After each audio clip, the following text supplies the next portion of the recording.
Alors, c'est à mon tour de vous souhaiter la bienvenue ce matin. Et souvent, je ne sais pas si vous êtes dans les mêmes, pensez la même chose que moi, c'est que le Seigneur nous prépare souvent au travers des louanges qu'on apporte. Le Seigneur, comme Michel l'a prié ce matin, que le Seigneur ouvre notre cœur en fonction de ce que le Seigneur a prévu ce matin pour nous. Et on est toujours béni en tant que prédicateur lorsque les cœurs sont préparés en fonction de ce qu'on veut apporter. Et on a chanté beaucoup ce matin en fonction de la gloire du Seigneur. Et c'est exactement le titre de ce matin, Glorifier Dieu. Glorifier Dieu. Alors, sans plus tarder, on va tourner dans 3 courts passages. Je vous demanderai de commencer avec le psaume 50.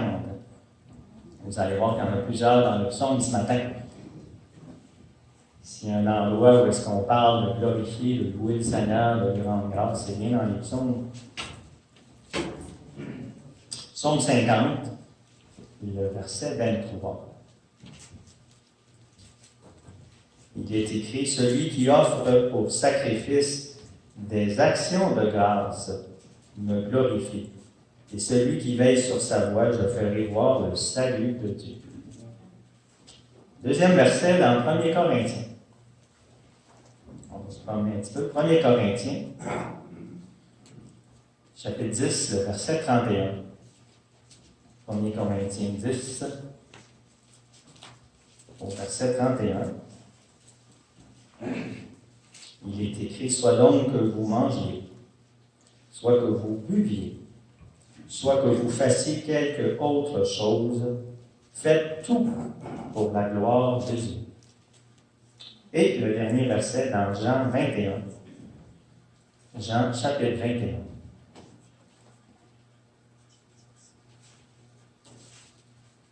Jean, chapitre 21, et le verset 19. Nous lisons, il dit cela pour indiquer par quelle mort Pierre glorifierait Dieu, et ayant ainsi parlé, il lui dit, « Suis-moi. » Amen. Père éternel, notre désir encore une fois ce matin, c'est que tu sois toi seul glorifié, élevé, magnifié dans ton Église et parmi tes enfants, Seigneur, qui sont assemblés, non seulement pour te louer, comme on le fait, pour t'adorer, mais aussi pour entendre ce que tu as préparé, ce que tu veux nous transmettre au travers de ta parole. Je te prie, Seigneur, de diriger ce temps, Seigneur, que nous allons passer ensemble à méditer les Écritures, afin que nous puissions grandir et devenir toujours plus semblables ou à l'image de ton Fils. Aide-nous, Seigneur, et dispose nos cœurs, dispose notre entendement, Seigneur, afin que nous soyons attentifs et réceptifs au message de ce matin, qui vient de toi, Seigneur, j'en suis convaincu. Merci, Seigneur Dieu, de nous accompagner par ton Saint-Esprit, afin, Seigneur, de nous aider dans notre compréhension du message de ce matin. On te demande au nom de Jésus, ton Fils. Amen. Amen. Alors, comme je l'ai dit ce matin, le titre du message, c'est « Glorifier Dieu ». Et si je vous demandais ce matin si c'est votre désir que le Seigneur soit glorifié en tout, je suis certain. Je suis certain que c'est votre désir à vous aussi. Mais comment Dieu peut-il être glorifié? Dans quelles circonstances toute la gloire du Seigneur peut lui revenir?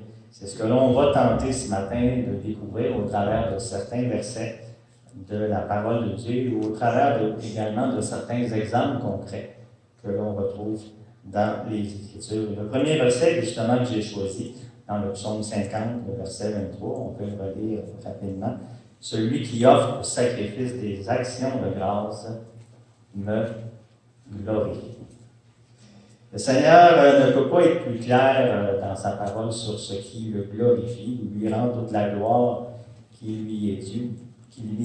Dieu aime lorsque nous lui offrons un sacrifice, notre reconnaissance, notre gratitude. Cela honore le Seigneur. Et c'est tout le contraire lorsqu'on ne le reconnaît pas comme le Dieu Tout-Puissant. On voit que c'est plutôt la colère que ça peut générer. Et on retrouve ça dans Romains.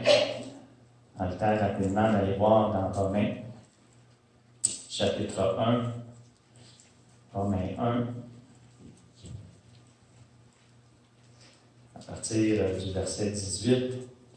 La colère de Dieu se révèle du ciel contre toute impiété et toute injustice des hommes qui retiennent injustement la vérité captive, car ce qu'on peut connaître de Dieu est manifeste pour eux. Dieu leur a ayant fait connaître, en effet, les perfections invisibles de Dieu, sa puissance éternelle et sa divinité se voient comme à l'œil nu depuis la création du monde quand on les considère dans ses ouvrages. Ils sont donc inexcusables, car ayant connu Dieu, ils ne l'ont point glorifié comme Dieu, ils ne lui ont point rendu grâce. Le Seigneur veut qu'on lui donne toute la gloire de tout ce qui nous arrive dans nos vies et on voit cette reconnaissance, cette action de grâce qu'on doit donner au Seigneur. On voit un bel exemple dans les 10 lépreux. On peut aller voir ensemble dans Luc 17. Ce désir du Seigneur de recevoir toute la louange et la gloire pour ce qu'il fait pour nous. Luc 17, les versets 12 à 19. Luc 17, à partir du verset 12. On peut lire, comme il entrait dans un village, 10 lépreux vinrent à sa rencontre, se tenant à sa distance, ils élevèrent la voix et dirent, Jésus, Maître, aie pitié de nous. C'était leur demande qu'ils avaient faite envers le Seigneur. Leur demande n'a pas tardé à être exaucée.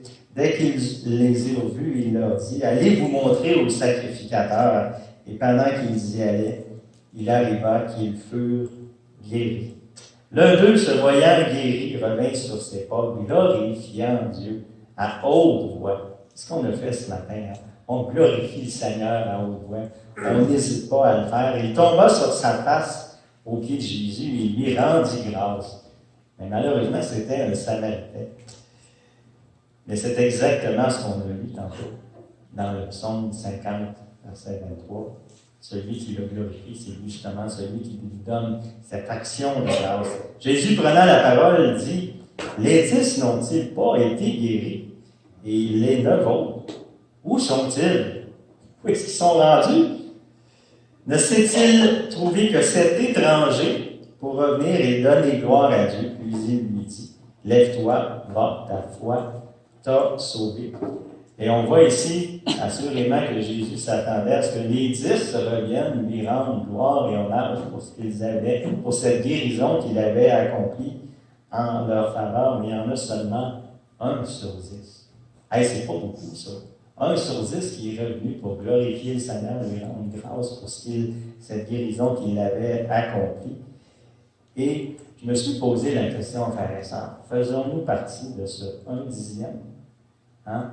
De personnes qui, justement, lorsque le Seigneur répond à une prière qu'on a placée devant lui, qui fait en sorte que nous allons lui rendre toute l'honneur et la gloire pour ce que nous lui avons demandé, ou est-ce qu'on fait partie plutôt de ces 9/10 qui passent à une autre requête? Seigneur, on t'a placé une requête, tu as répondu, et maintenant, passe à la suivante, réponds à notre seconde requête, mais on oublie de rendre grâce au Seigneur. Et dans la version, la traduction de la version King James, c'est écrit à la place de sacrifice, celui qui offre la louange me glorifie. Celui qui offre la louange. C'est intéressant de constater que le sacrifice d'action de grâce a été remplacé par la louange, et ça m'a rappelé le psaume 71, 8. Regardons ensemble le psaume 71, verset 8. Il nous dit ceci, que ma bouche soit remplie de quoi? De tes louanges. Que ma bouche soit remplie de tes louanges, que chaque jour, elle te glorifie. Et si on veut être honnête envers chacun d'entre nous, est-ce que nous le faisons? Hein? Est-ce que nous prenons le temps de louer le Seigneur, de le glorifier au travers d'un sacrifice de louange pour ce qu'il fait, pour ce qu'il accomplit dans nos vies? Et on sait tous, Michel en a parlé ce matin, ce que nous dit Lamentation 3, les versets 21-23. On peut prendre le temps d'aller le voir parce que je trouve que c'est important. C'est important, frères et sœurs. C'est la raison pour laquelle, une des raisons pour laquelle on le lit quotidiennement.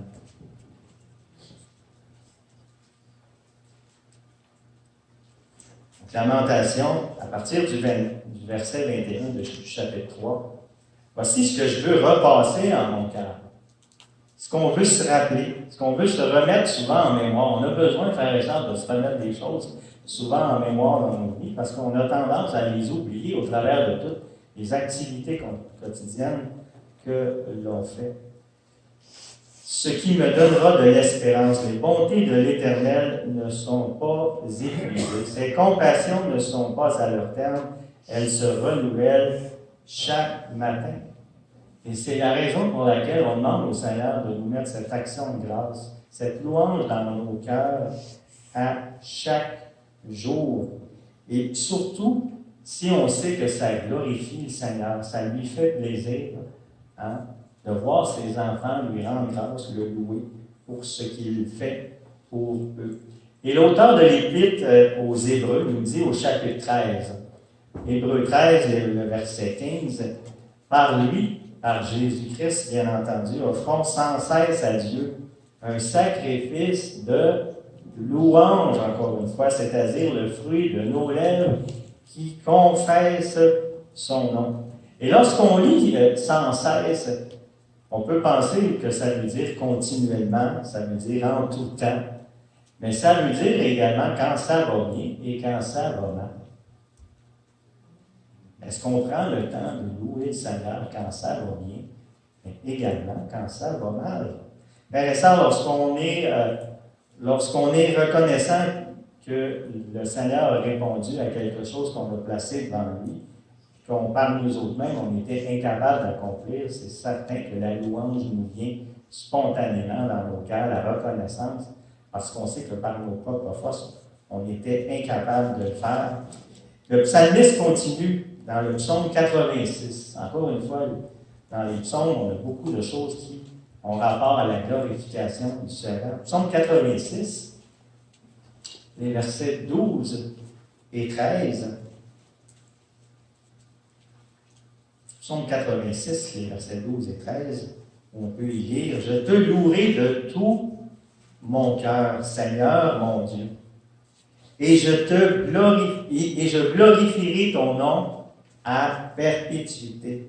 La raison, car ta bonté est grande envers moi. » La bonté du Seigneur, les bontés du Seigneur se renouvellent. Et on peut voir, frères et sœurs, 4 caractéristiques importantes de cette louange qui glorifie Dieu. Et on l'a chanté ce matin. Elle provient d'un cœur entier et non d'un cœur partagé. Hein? Le Seigneur nous amène à dépendre totalement de lui, à nous donner entièrement à lui. Et on veut le glorifier en le faisant. Elle élève le nom de Jésus-Christ et non le nom d'un homme. Hein? Elle élève le nom de Jésus ou de Dieu. Elle se prolonge ou se prolongera même dans l'éternité. Hein? On aurait voulu ce matin que ça se poursuive, qu'on continue à louer notre Dieu sans arrêt. Mais ça, on va le faire encore pour l'éternité. Et quatrième chose, elle est reconnaissante de ce que Dieu fait pour nous. Hein? Car ta bonté, dit la parole, est grande envers moi. Daniel était reconnaissant envers l'Éternel dans la situation critique dans laquelle il se trouvait lui, ses amis et également les sages de Babylone. Rappelons-nous, frères et sœurs, que Nebuchadnezzar avait décidé dans sa grande fureur, dans sa grande colère, de faire périr tous ceux et celles qui étaient incapables de lui révéler non seulement le songe qu'il avait eu, mais également la signification de ce songe-là. Et sans cette intervention divine de l'Éternel, beaucoup auraient subi la colère du roi qui était dans tous ses états, parce que lui, tout ce qu'il pensait, c'est que les autres voulaient se jouer de lui. Ils prenaient leur temps, ils ne voulaient pas lui répondre, ils essayaient de gagner du temps. Et lui, plus qu'il gagnait du temps, plus qu'il se mettait en colère. Les Écritures nous relatent cette action de grâce de Daniel qu'on peut lire dans Daniel 2. Regardons ensemble. Daniel 2, le verset 23. Daniel, chapitre 2 et le verset 23. Il est écrit, Dieu de mes pères, je te glorifie, ou je te rends gloire et je te loue. L'action de grâce, de louange, vient tout naturellement lorsqu'on remercie le Seigneur de ce que tu m'as donné la sagesse et la force, et de ce que tu m'as fait connaître ce que nous t'avons demandé, de ce que tu, encore une fois, en parlant de Dieu, nous as révélé le secret du roi. On voit que Daniel reconnaissait d'où venait tout. La louange est facile à ce moment-là, lorsqu'on reconnaît que par nos propres forces, on n'est qu'incapable d'y arriver. Donc, on loue celui qui nous a rendu capable de le faire. Et Daniel reconnaît par le fait même, frères et sœurs, son incapacité. Et on a besoin souvent de reconnaître notre incapacité. C'est ça qui nous humilie devant l'Éternel, devant le Seigneur, de savoir que par notre propre force, de savoir que par notre propre sagesse, on n'aurait pas pu y arriver, on n'aurait pas pu, dans le cas de Daniel et des autres, répondre à la demande du roi. Mais ce que l'on peut voir également au travers de tout ça, c'est que Dieu a répondu à la prière commune, la prière qui a été faite d'un commun accord pour demander à Dieu de révéler le contenu et le songe. Et c'est ce qu'on peut voir. Et ça a tendance à nous rappeler un peu ce qui s'est passé dans la chambre haute. Dans Acte 1, 14, c'est justement ça qui s'est passé. C'est qu'ils persévéraient. Ils étaient tous d'un commun accord dans la chambre haute et ils persévéraient dans la prière. Et je crois que c'est important. Justement, c'est là que le Seigneur nous accorde, frères et sœurs, comme nous dit le psaume 133. Oh, qu'il est agréable, qu'il est doux pour des frères de demeurer ensemble. C'est là que l'Éternel envoie quoi? La bénédiction. C'est là qu'il répond, qu'il nous exauce dans nos prières. Et soyons assurés d'une chose, frères et sœurs, c'est que les prières que nous avons, qui ont été exaucées, et nous en avons eu beaucoup dans l'Assemblée, ça fait en sorte que le nom de Christ, le nom de l'Éternel est magnifié, est élevé, parce qu'on sait très bien que c'est lui qui a répondu à ces prières que nous lui avons demandées. Et encore plus, les croyants peuvent venir à la connaissance de Dieu seulement par des miracles, seulement par des choses qui ont été faites par l'Éternel. Et on a un bel exemple dans Jean 11. Jean 11, le verset 45. Ça nous parle de la résurrection de Lazare. C'est au travers de ce miracle qui a été accompli par Jésus qu'il y en a qui ont cru. Il est écrit, plusieurs des Juifs qui étaient venus vers Marie et qui virent ce que fit Jésus, crurent en lui. C'est seulement à ce moment-là qu'ils ont reconnu Jésus comme le Fils de Dieu. Les Écritures nous démontrent que Dieu est capable d'amener l'homme le plus orgueilleux de la planète à le glorifier et à le reconnaître comme le Seigneur des Seigneurs et le Roi des Rois.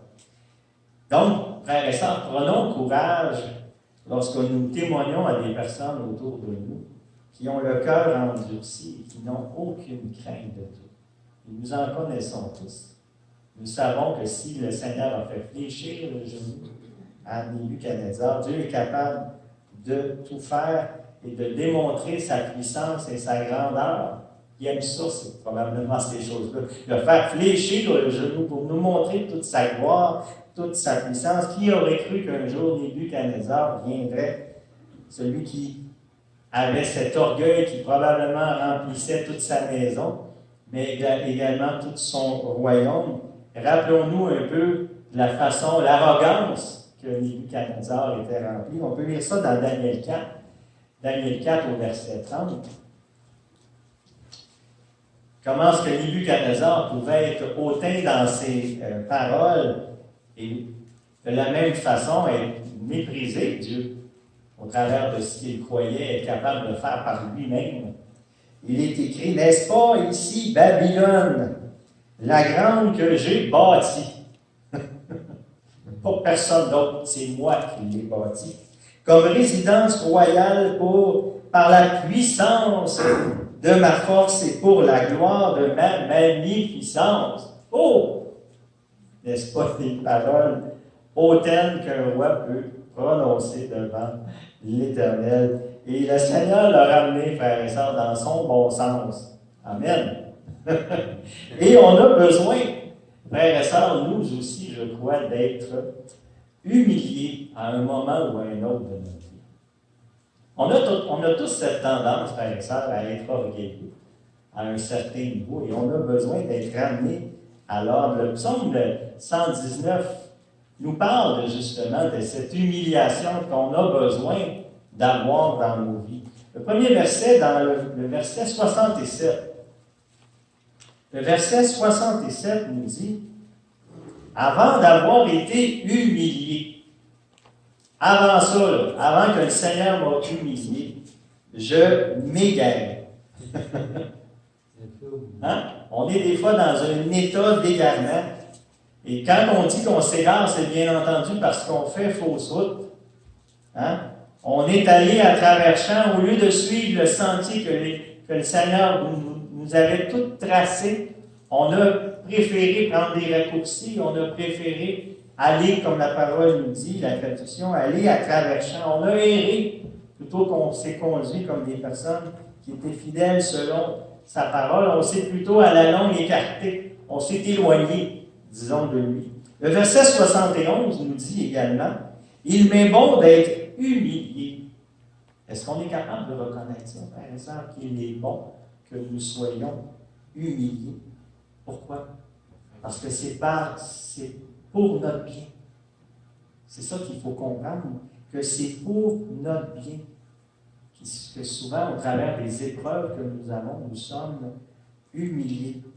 Et on sait que le Seigneur agit comme un bon père avec ses enfants et que ses desseins envers nous sont toujours les meilleurs. Et c'est difficile parfois de se rappeler ça, que les desseins de Dieu sont toujours les meilleurs. Le psaume 119 au verset 75 nous dit également, « Je sais, ô Éternel, que tes jugements sont justes. » Est-ce qu'on est capable de reconnaître que Dieu a raison au travers de ce qu'on vit dans nos vies? C'est lui qui a raison. C'est par fidélité que tu m'as humilié. C'est à cause de ta fidélité. C'est à cause de ton amour pour moi que tu as fait en sorte de me châtier au travers de cette épreuve. Et ça me rappelé ce que ça nous dit dans Hébreux 12. Hébreux 12 au verset 11. Et ça, c'est de reconnaître que ce que le Seigneur est en train d'opérer dans ma vie, c'est pour mon bien. Il est vrai que tout châtiment semble d'abord un sujet de tristesse et non de joie. Et ça, on le reconnaît tous. Je le reconnais présentement que ce que je suis en train de vivre, c'est pas facile, mais j'espère en Dieu. J'espère qu'il va accomplir des choses au travers de ça. Mais il produit plus tard, pour ceux qui ont été ainsi exercés, un fruit paisible de justice. Amen. On sait qu'il y a une finalité, on sait que le Seigneur veut accomplir quelque chose, mais souvent on sait que c'est au travers de la patience que le Seigneur nous donne, de supporter cette épreuve, qui fait en sorte qu'on va passer au travers, qu'on va grandir au travers de ce qu'on vit. C'est la même chose pour chacun d'entre nous. On vit des choses différentes, on vit des épreuves différentes, mais on sait que le Seigneur est capable de même nous briser au travers de ces choses-là. Et le Seigneur nous dit dans sa parole que Dieu résiste aux orgueilleux, mais il fait grâce aux hommes. Donc, il est capable, au travers de ces épreuves-là, de nous briser. Et Nebuchadnezzar, après s'être fait rabaisser, humilié par l'Éternel, est capable de le louer, est capable de le glorifier, frères et sœurs. On lit ça dans Daniel 4. Daniel 4 au verset 37. Daniel 4, 37. Lorsque Nebuchadnezzar dit, « Mais moi, Nebuchadnezzar, c'est pas un autre, là. C'est moi. C'est moi qui avais ces paroles hautaines envers le Seigneur. Moi, Nebuchadnezzar, je loue, j'exalte et je glorifie le roi des cieux. Donc toutes les œuvres sont vraies et les voies sont justes. Est-ce que vous pensez qu'il croyait ça avant? Est-ce que vous pensez réellement qu'il croyait ça avant que le Seigneur l'ait humilié au travers de cette épreuve? Certainement pas. Des fois, ça prend des épreuves dans notre vie pour nous amener à comprendre des choses. Et qui peut abaisser ceux qui marchent avec orgueil. Donc, il reconnaissait la situation. Il reconnaissait le fait qu'il était orgueilleux. Des fois, au travers des épreuves, ça prend ça pour qu'on puisse reconnaître le péché qui est en nous. Par essence, si une personne avec autant d'orgueil a pu fléchir le genou devant le Seigneur, on devrait continuer à prier, et ça je vous le dis en toute humilité, pour nos dirigeants. Pour les incrédules de ce siècle, dont le Dieu de ce siècle a aveuglé l'intelligence. Hein? On doit continuer parce qu'on sait que le Seigneur est capable de les amener à fléchir le genou également devant lui. Merci Seigneur pour sa patience, parce que peut-être qu'on était dans cette situation, nous-mêmes dans notre vie, le Seigneur nous a amenés à la repentance. Hein? Au travers peut-être de choses qu'on a vécues dans nos vies. Maintenant, il n'y a pas que la louange et l'action de grâce qui glorifient le Seigneur. Je crois que notre conduite peut grandement contribuer à glorifier le Seigneur ou tout simplement agir dans le sens contraire. Si on fait de bonnes choses, c'est sûr que les autres vont être portés à glorifier Dieu pour ce qu'on fait. Mais si on fait des mauvaises choses, ça se peut très bien que ça nous éloigne ou que ça les éloigne du Seigneur. Et on a vu ça dans ce verset, dans 1 Corinthiens, on peut le relire, 1 Corinthiens 10, 31, qui nous donne justement sur cette vue générale de ce qui peut glorifier Dieu. Il est écrit, soit que vous mangiez, soit que vous buviez, soit que vous fassiez quelque autre chose, faites tout pour la gloire de Dieu. Et je crois que ça devrait être notre objectif individuel. Ça devrait être également notre objectif collectif en tant qu'Église, que tout ce que nous fassions puisse honorer, puisse glorifier le Seigneur pleinement. Mais malheureusement, on a tous des choses dans notre vie qui peuvent faire en sorte que le Seigneur ne soit pas glorifié au travers des conséquences de nos actes. Et on voit ce qui s'est passé dans le cas de David et de son péché à la face de l'Éternel. On peut aller lire ça ensemble dans 2 Samuel 12. 2 Samuel 12. Effectivement, il y a des bonnes choses qu'on peut faire pour amener les autres à louer le Seigneur, à le glorifier pour ce qu'on a pu accomplir. Mais ça peut être l'effet inverse, qui amène d'autres personnes à plutôt ne pas glorifier le Seigneur, mais plutôt lui manquer de respect. Donc, dans 2 Samuel 12, les versets, en commençant au verset 9, il est écrit, pourquoi donc as-tu méprisé la parole de l'Éternel en faisant ce qui est mal à mes yeux? Et quand j'ai lu ce verset-là, tout de suite, on peut s'identifier à ça. Parce qu'il y a certainement des choses dans nos vies qu'on fait qui ne conviennent pas. La parole nous donne plusieurs exemples qui font en sorte que ce qu'on est en train de faire, ça ne plaît pas. Ça ne glorifie pas le Seigneur. L'une des premières choses qu'on peut faire, c'est vivre selon la chair. Ça ne glorifie pas le Seigneur. Ne pas être soumis à un maître, à quelqu'un, ça ne glorifie pas le Seigneur. De faire passer les choses du monde en priorité, ça ne glorifie pas le Seigneur. De ne pas évangéliser, ça ne glorifie pas le Seigneur. Le Seigneur nous a demandé de le faire, et si on ne le fait pas, bien entendu, ça ne glorifie pas le Seigneur. Et lorsque on lit « Pourquoi donc as-tu méprisé la parole de l'Éternel en faisant ce qui est mal à mes yeux? » On peut, frères et sœurs, s'identifier. Il y a certainement des choses. Il faut s'examiner pour voir, y a-t-il des choses dans ma vie qui font en sorte que ça ne plaît pas à Dieu et que ça ne le glorifie pas. Si on continue, tu as frappé de l'épée Uri le Hétien, tu as pris sa femme pour en faire ta femme, et lui, tu l'as tué par l'épée des fils d'Amon. Maintenant, l'épée ne s'éloignera jamais de ta maison, parce que tu m'as méprisé, et parce que tu as pris la femme d'Uri le Hétien pour en faire ta femme.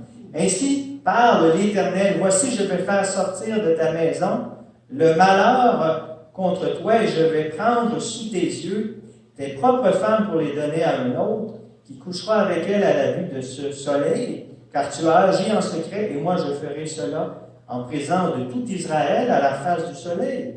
David dit à Nathan, j'ai péché contre l'Éternel. Et Nathan dit à David, l'Éternel pardonne ton péché, tu ne mourras point. Mais parce que tu as fait blasphémer les ennemis de l'Éternel en commettant cette action, le fils qui t'est né mourra. Mais parce que tu as fait blasphémer. Des fois, on ne se rend pas compte qu'il y a peut-être des choses qu'on fait dans nos vies qui font en sorte que les gens autour de nous, au lieu de les attirer à Dieu, ça va plutôt les éloigner. Et on a un autre exemple dans 2 Samuel au verset 16. Il nous donne un peu cet exemple-là de Shimei.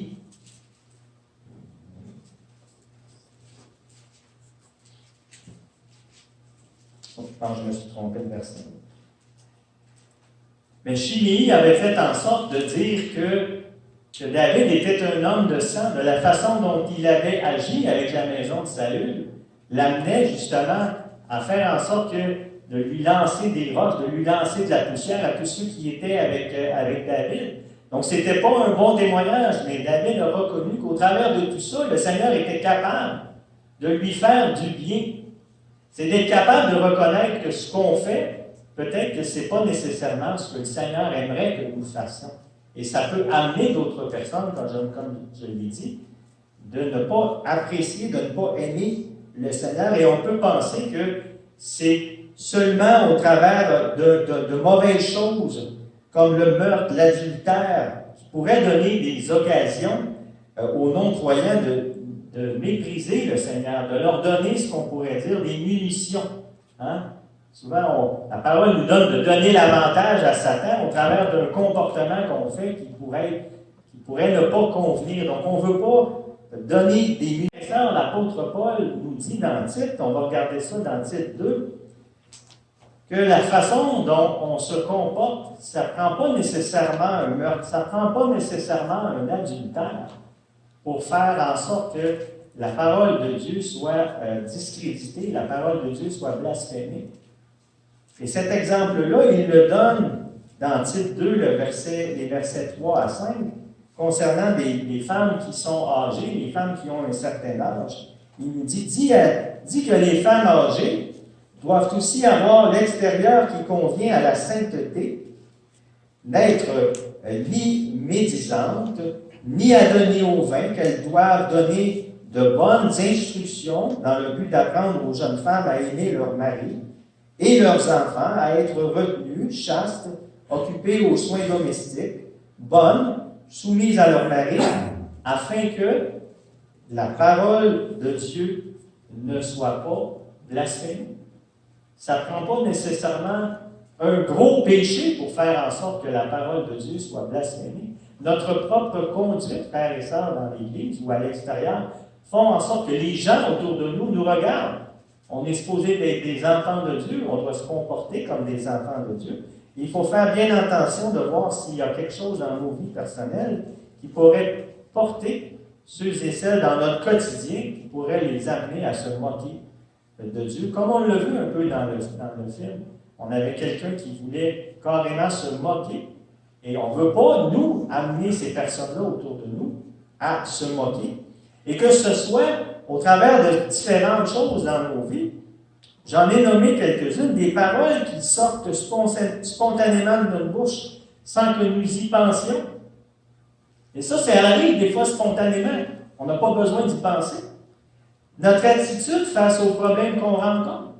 On travaille avec d'autres personnes et si notre attitude ne convient pas à un enfant de Dieu, on peut amener ces personnes-là à ne pas de vouloir devenir comme nous, des enfants de Dieu. Des actions que nous posons dans certaines circonstances qui ne conviennent pas, et aussi des choses qu'on ne fait pas, puis qu'on aurait dû faire en tant qu'enfant de Dieu. Toutes ces choses, et bien d'autres encore, pourraient amener notre entourage à ne pas donner gloire à Dieu. Et on a cet exemple-là dans l'exemple du bon Samaritain, Luc 10.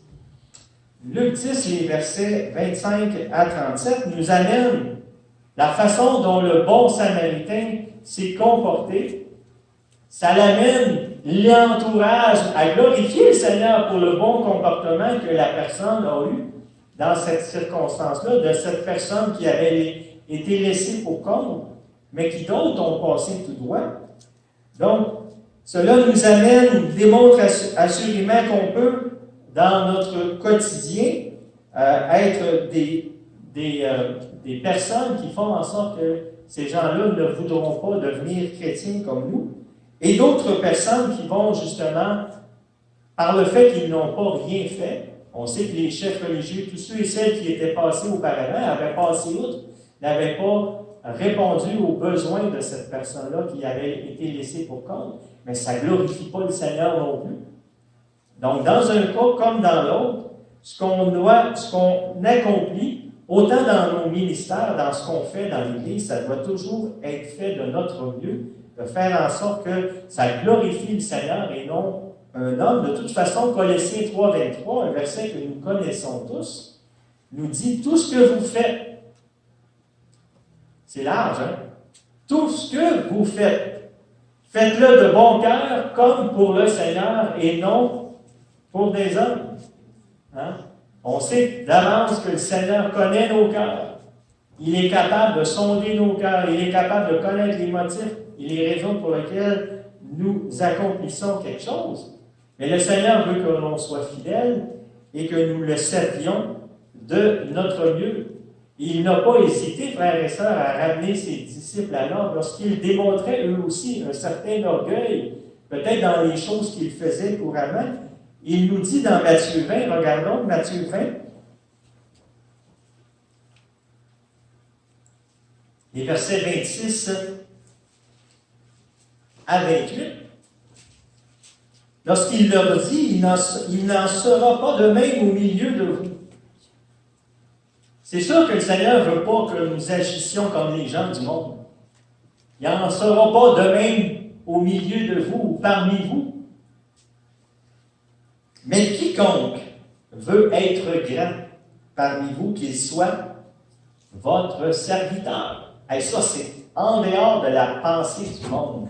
Hein? Cette pensée-là qu'on avait, que si on voulait être grand, il fallait toujours être le premier. Et quiconque veut être le premier parmi vous, qu'il soit votre esclave. Il leur donne cet exemple de lui-même lorsqu'il était venu. Ce n'était pas pour être servi, mais pour servir, pour donner sa vie en rançon pour l'humanité. Donc cet exemple que Jésus a donné à ses disciples, il nous le donne également à chacun d'entre nous. Il veut que nous agissions, frères et sœurs, avec humilité. Il veut que nous nous abandonnions. Et souvent, on veut garder. C'est au travers de ce qu'on est, de ce qu'on a acquis, qu'on veut s'élever. Mais le Seigneur veut qu'on s'abandonne, qu'on fasse passer les intérêts de Christ et les intérêts des autres avant les nôtres. Et ça, c'est difficile de le faire. L'apôtre Pierre nous dit quelque chose d'intéressant dans 1 Pierre 4, au verset 11. La façon de glorifier Dieu, frères et sœurs, dans notre ministère ou dans les fonctions que nous avons ou que nous occupons dans l'Assemblée, il nous dit, si quelqu'un parle, que ce soit comme annonçant les oracles de Dieu. Si quelqu'un remplit un ministère, qu'il le remplisse selon la force que Dieu communique, quel est le but? Afin qu'en toute chose que nous fassions, frères et sœurs, par Jésus-Christ, Dieu soit glorifié. C'est ça le but. C'est toujours ça le but. Que le Seigneur soit glorifié au travers des dons, au travers de tout ce qui nous permet d'accomplir. Il importe peu, frères et sœurs, que ce soit dans l'Église ou ailleurs. Tout ce que le Seigneur nous demande, c'est qu'on ne développe pas cet orgueil au travers des dons qu'il nous a donnés. Et Pierre ajoute quelque chose d'intéressant au verset précédent, au verset 10. Comme de bons dispensateurs, comme de bons intendants des diverses grâces que chacun de vous mette au service des autres. C'est toujours au service des autres, c'est ça. C'est pas pour nous glorifier que le Seigneur nous a accordé des dons, mais toujours pour les mettre au bénéfice des autres. Le Seigneur ne veut pas également, frères et sœurs, que les dons qu'il nous a accordés, ces dons dorment. Il veut qu'on les utilise pour le bien de l'Assemblée. Et le piège, il y a beaucoup de pièges au travers de tout ça, c'est que justement, on fasse comme les scribes, on fasse comme les pharisiens, on veut se mettre en évidence au travers des dons que le Seigneur nous a donnés, mais ce n'est pas ça qu'il veut que nous fassions. C'est plutôt selon ce que Paul nous dit dans Philippiens 2,4. Il vaut mieux alors toujours regarder les autres comme au-dessus de nous-mêmes. Et ça nous aide. Ça nous aide. De faire en sorte que le Seigneur va être glorifié parce qu'on va toujours faire les choses pour le Seigneur ou faire les choses pour que les autres en bénéficient. Mais quel que soit le but recherché dans tout ce que nous faisons, le Seigneur doit être glorifié. Paul disait quelque chose d'intéressant dans Colossiens 3 au verset 17. Colossiens 3, 17. Et quoi que vous fassiez, ça s'applique à nous, frères et sœurs. Et quoi que vous fassiez, en parole ou en œuvre, faites tout au nom du Seigneur Jésus, en rendant par lui des actions de grâce. Hein? On glorifie le Seigneur au travers de ce que le Seigneur nous permet de faire. Et on doit tous reconnaître une chose, frères et sœurs, c'est que c'est Dieu qui nous permet d'accomplir des choses pour lui et pour son Église. C'est lui qui produit, la parole nous dit, en nous le vouloir et le faire. Je n'ai pas à me glorifier, c'est lui qui produit en nous le vouloir et le faire, nous dit Paul dans Philippiens 2,13. C'est lui qui nous donne les dons pour le servir. Alors, pourquoi me glorifier? C'est lui qui nous donne ça. 1 Corinthiens 4, verset 7. Paul nous dit dans 2 Corinthiens 3, 5, notre capacité vient de Dieu. Encore une fois, je n'ai pas de raison de me glorifier. Gloire à Dieu pour ce qu'il m'a donné. Jésus a dit à ses disciples, et ça s'applique à nous encore une fois, sans lui, nous ne pouvons rien faire. On les connaît, frères et sœurs, ces versets de la parole de Dieu. Maintenant, ce qui nous manque, ce qui nous reste à faire, c'est les mettre en pratique. À partir de ces 4 versets, nous devrions rendre grâce à Dieu, le glorifier pour ce qu'il nous permet de faire pour lui et pour l'Assemblée. Jésus nous a dit dans sa parole, et il a dit à ses disciples que la volonté, c'est que nous portions plus de fruits. Et si nous portons plus de fruits, Jésus nous dit dans Jean 15, le verset 8, « Si vous portez beaucoup de fruits, c'est ainsi que mon Père sera glorifié. » C'est pas que je serai davantage glorifié. Mon Père sera glorifié. Et que ça soit, frères et sœurs, la prière de notre cœur, que nous portions plus de fruits à la gloire du Seigneur. Maintenant, Il existe beaucoup d'autres raisons pour lesquelles le Seigneur, notre grand Dieu, devrait être glorifié. Et je vais vous en donner quelques-unes. Notre salut en Jésus. Notre salut en Jésus, peut-être la plus grande chose pour laquelle le Seigneur devrait être glorifié. 1 Corinthiens 6, 20 nous dit, « Car vous avez été rachetés à un grand prix, glorifiez Dieu dans vos corps et dans votre esprit qui appartiennent à Dieu, qui appartiennent au Seigneur. » Ça ne m'appartient pas. Le Seigneur veut être glorifié au travers du fait qu'il a fait en sorte qu'il m'a racheté à un grand prix. Je suis devenu quoi? Un esclave de Christ, un esclave de Dieu. Je suis au service du Seigneur et c'est lui qui devrait être glorifié.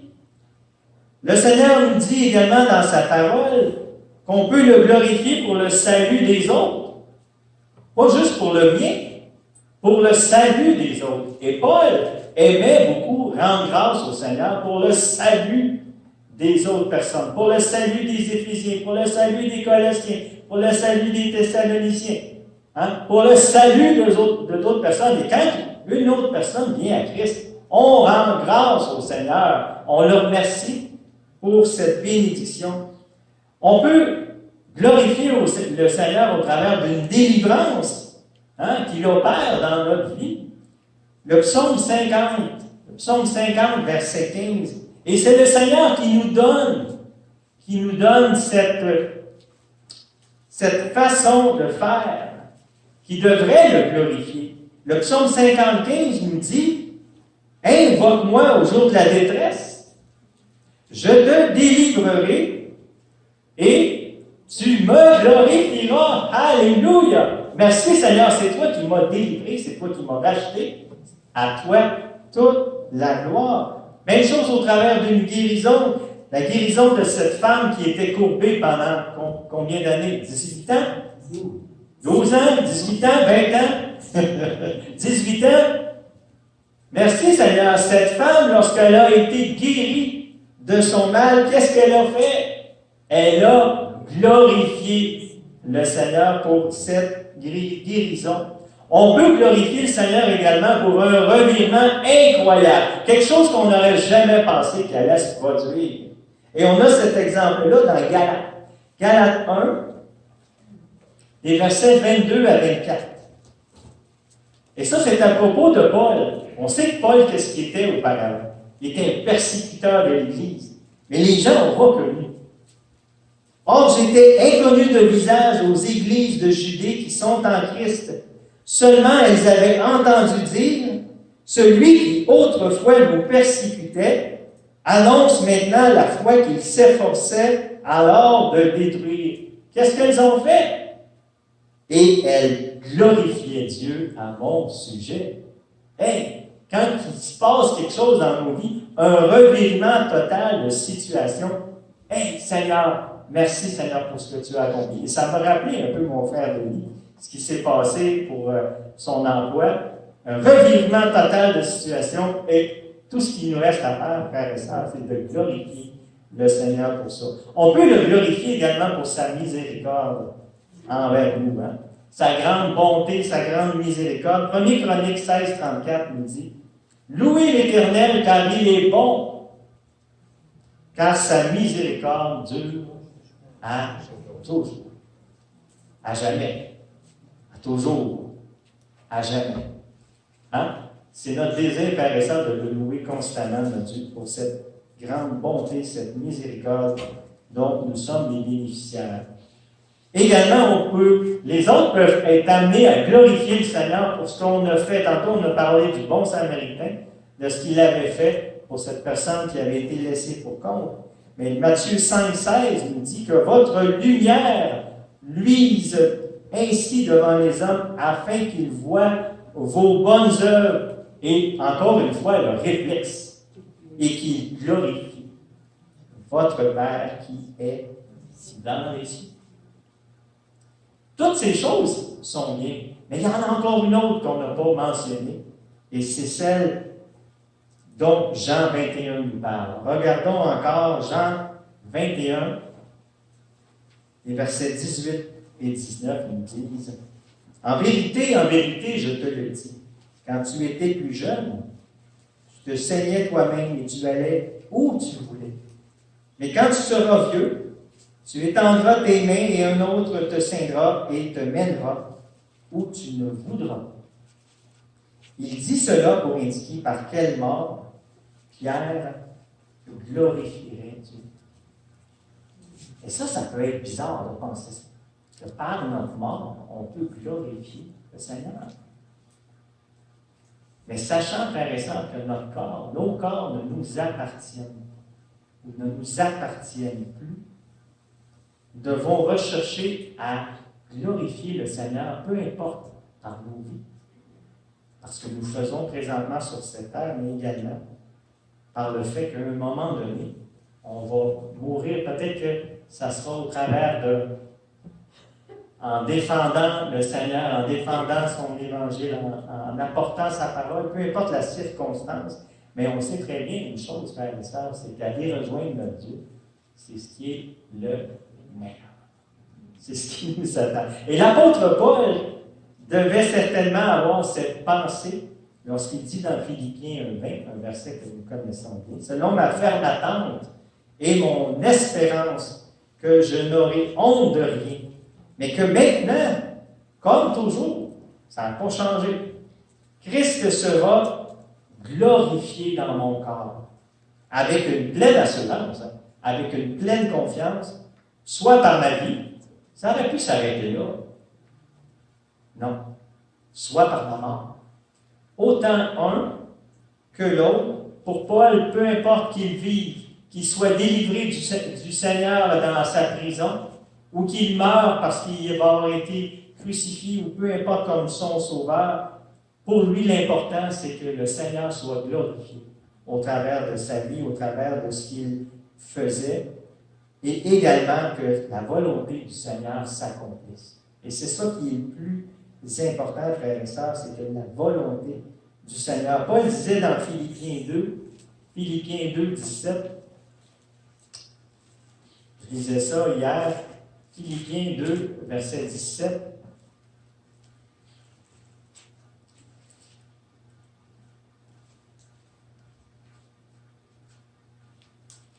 Et il disait: et même si je sers de libation pour le sacrifice et pour le service de votre foi, je m'en réjouis.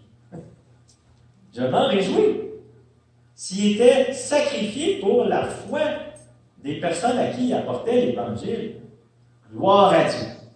Merci Seigneur, parce que c'est ta volonté. C'est là, Seigneur, c'est le plan que tu avais pour moi, pour ma vie, que je fasse en sorte d'apporter la lumière de l'Évangile à toute personne autour de moi. Seigneur, si c'est au travers de ma mort que je vais y arriver. Merci. Et je m'en réjouis. Merci Seigneur pour ça. Et Paul disait quelque chose également dans Acte 20, au verset 24, « Mais je ne fais pour moi-même aucun cas de ma vie comme si elle m'était précieuse, pourvu que j'accomplisse ma course avec joie et le ministère que j'ai reçu du Seigneur d'annoncer la bonne nouvelle de la grâce de Dieu. » Donc, peu importe au travers de sa vie, au travers de ce qu'il avait fait dans son ministère, ou au travers de sa mort, au travers du fait qu'il serait mis en prison et qu'il y avait des choses qui se passeraient pour lui qui seraient mal, peu importe, en autant que le Seigneur soit glorifié. Et on a des versets dans la parole de Dieu, frères et sœurs, pour nous encourager. Même au travers, si c'est au travers de la mort qu'on doit glorifier le Seigneur, on doit se rappeler de certains versets de la parole on va terminer bientôt là-dessus. Dans Marc 8, 35, il nous dit: celui qui voudra sauver sa vie la perdra, mais celui qui perdra sa vie, à cause de moi et de la bonne nouvelle, la sauvera. On doit se rappeler, frères et sœurs, de versets comme ceux-là. Apocalypse 2, 10. Si même au travers de ces souffrances qu'on a, la parole nous dit, Christ nous dit: sois fidèle jusqu'à la mort et je te donnerai la couronne de vie. On sait que même Christ, au travers des souffrances, au travers de sa mort sur la croix, c'était la façon dont il a glorifié le Seigneur. Il nous dit dans Jean 17, le verset 4, sur la mort de Christ à la croix, « Je t'ai glorifié sur la terre. » Il avait glorifié son Père. « J'ai achevé l'œuvre que tu m'as donnée à faire. » Il avait accompli la volonté de son Père jusqu'au bout, en s'offrant, en mourant sur la croix en sacrifice pour les hommes, et il avait glorifié le Seigneur. Donc, puissions-nous, frères et sœurs, en terminant ce matin, être encouragés que Dieu peut être glorifié autant par notre vie, autant par notre mort. Et notre rôle, frères et sœurs, consiste à accomplir la volonté du Seigneur jusqu'au bout, de demeurer fidèle comme Christ l'a été jusqu'à la mort sur la croix. Amen. Alléluia. On peut se lever, on va terminer en prière.